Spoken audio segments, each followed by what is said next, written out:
Great Divide Revisited, a level in Myrus Gold that is broken by a mechanic that was not intended by the developers.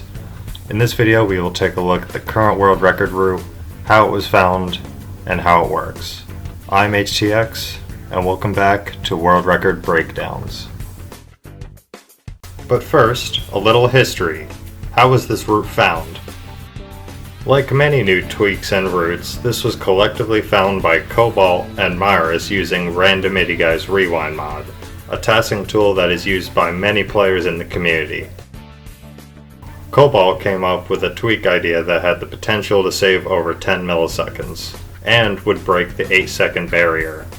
With a well-timed jump, players could edge hit this moving platform and reach the time travels earlier than normal. On top of that, a new trap launch location was found by Myrus. Though his trajectory in the task looks impossible, it had the potential of being humanly viable. This cycle is a tiny bit earlier than the old method, and saves time over going to the very bottom and shooting directly to the finish.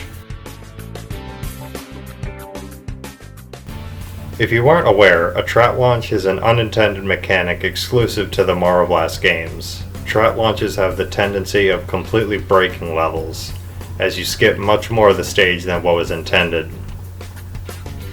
It works by getting the marble caught in between a stationary platform or two moving platforms, causing it to build a lot of speed.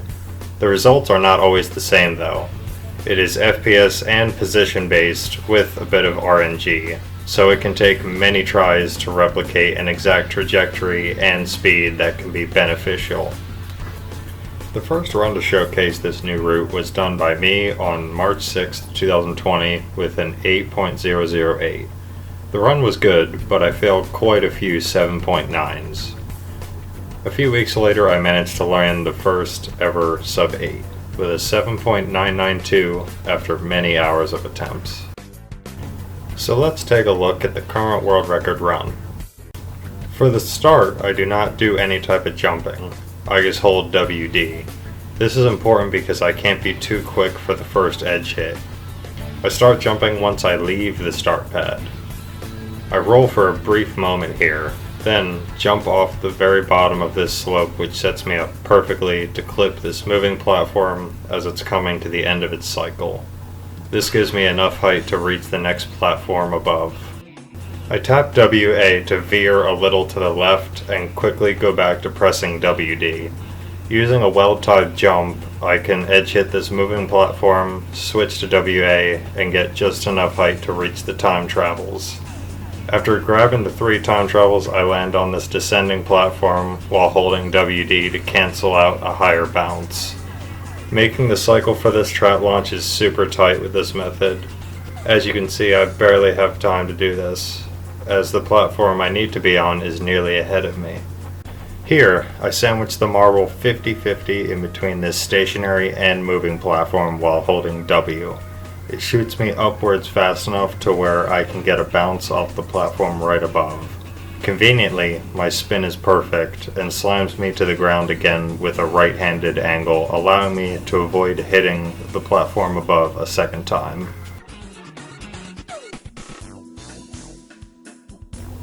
I bounce all the way up to the top platform where more time travels are. The time bonus is a lot more forgiving than the old route.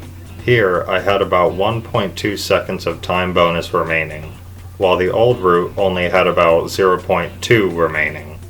Then, I grabbed the super bounce to land on this last time travel and sail gracefully to the finish.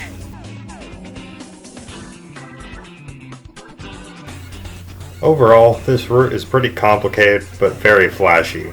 It took about 20 hours to land my first world record finish, and a total of around 35 hours for the sub 8 run. This is another instance where tasking and the community work together to bring another level past the second barrier. It's always nice to see. And that's pretty much it. Big thanks to okCobalt and Myrus for finding these tweaks. I hope you enjoyed, and I plan on making future videos of levels I put many hours into.